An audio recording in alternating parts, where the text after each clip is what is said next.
Debentures है, bonds है। अगर आपकी पब्लिक कंपनी है तो पब्लिक कंपनी बॉन्ड्स इशू करके भी पैसा रेस करती है, एक्वायर करती है, और उस पैसे को जब जमा करने के बाद अपने कारोबार में, जब वो अपने कंपनी में, फैक्ट्री में, बिजनेस ऑर्गेनाइजेशन में उसको लगवाया जाता है, सिस्टमेटिकली यूज किया जाता है। क्योंकि कंपनी में एक तरीके का प्रोडक्शन, एक तरीके का डिपार्टमेंट्स नहीं होता है, जैसे purchase department, sales department, finance, उसी तरीके से मार्केटिंग डिपार्टमेंट, उसी तरीके से स्टोर डिपार्टमेंट, तो उसी तरीके से होता है फाइनेंस डिपार्टमेंट। ये बहुत इंपॉर्टेंट फैक्टर्स होता है। और जितने भी रॉ मटेरियल बनाने के लिए जो भी खर्चा लगता है, जो भी एक्सपेंसेस होते हैं, उसके लिए फाइनेंस डिपार्टमेंट उसको पैसा सपोर्ट करता है।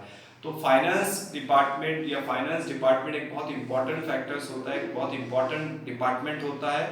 और फाइनेंस ही से सारे डिसीजंस लिए जाते हैं कि रॉ मटेरियल को कितना, रॉ मटेरियल खरीदने के लिए कितना पैसा लगेगा, कितना फाइनेंस लगेगा, ये सारे डिसीजंस जो है हम जो है तो फाइनेंस से लेते हैं। कॉर्पोरेट फाइनेंस हमको हेल्प करता है। और ये दो इंपॉर्टेंट फैक्टर है कॉर्पोरेट फाइनेंस के, कि बिजनेस चलाने के लिए, बिजनेस रन करने के लिए जो भी हमको डिसीजंस लेने होते हैं वो कॉर्पोरेट फाइनेंस की मदद से लिए जाते हैं। तो फाइनेंस एक इंपॉर्टेंट फैक्टर्स है जिसकी मदद से हम अपने कारोबार में अच्छे से डिसीजंस ले सकते हैं। उस फाइनेंस को, उस पैसे को, कैपिटल को हम अच्छी तरीके से सिस्टमैटिकली इस्तेमाल कर सकते हैं, यूज कर सकते हैं और अपने कारोबार को स्मूथली रन कर सकते हैं। दूसरा फैक्टर है हमारा इन्वेस्टमेंट डिसीजंस। अब पैसा एक्वायर कर लिया, फाइनेंस एक्वायर कर लिया, रेस कर लिया, शेयर्स, डिबेंचर से, बैंक से, लोन से, मल्टीपल चॉइसेस है।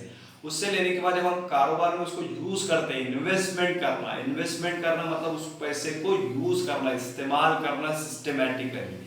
फॉर एग्जाम्पल अगर हमारी मोबाइल कंपनी है, अगर मोबाइल कंपनी अगर स्टार्ट है, शुरू है, और उसको मोबाइल बनाना है, स्टार्ट करना है, तो उसके लिए रॉ मटेरियल परचेज किया जाता है। रॉ मटेरियल परचेज करने के बाद उसको जब इनमें उसको असेंबलिंग की जाती है, और उसको असेंबली करके जब तैयार करता है, फिनिश गुड तक उसको, फिनिश गुड जब तैयार किया जाता है, उसको बनाया जाता है, तो उसके लिए जो फाइनेंस होता है वो एक इम्पॉर्टेंट फैक्टर्स होता है। और उसमें जब ये डिसीजंस लिए जाते हैं कि हमको कितनी कॉस्ट ऑफ कैपिटल्स लगेगी, तो ये एक डिसीजन जो होता है इन्वेस्टमेंट डिसीजंस। तो जो बड़े बड़े बिजनेसमैन होते हैं, जो बिजनेस करते हैं या जो बिजनेस हम चलाते हैं, शुरू करते हैं, हम जो एक्वायर कर रहे हैं फाइनेंस, हम पैसा, और उसको हम सिस्टमैटिकली जब उसको यूज करते हैं तो उसको इन्वेस्टमेंट डिसीजंस कहा जाता है। कि कॉस्ट ऑफ कैपिटल को ध्यान में रखते हुए अपने सारे इन्वेस्टमेंट डिसीजंस लिए जाते हैं। ओके, तो आज हमने ये पढ़ा है कि फाइनेंसिंग डिसीजन और इन्वेस्टमेंट डिसीजंस। ओके, तो ये सबके समझ में आ चुका है कि फाइनेंस डिसीजन किसे कहा जाता है और इन्वेस्टमेंट डिसीजंस कॉर्पोरेट फाइनेंस का।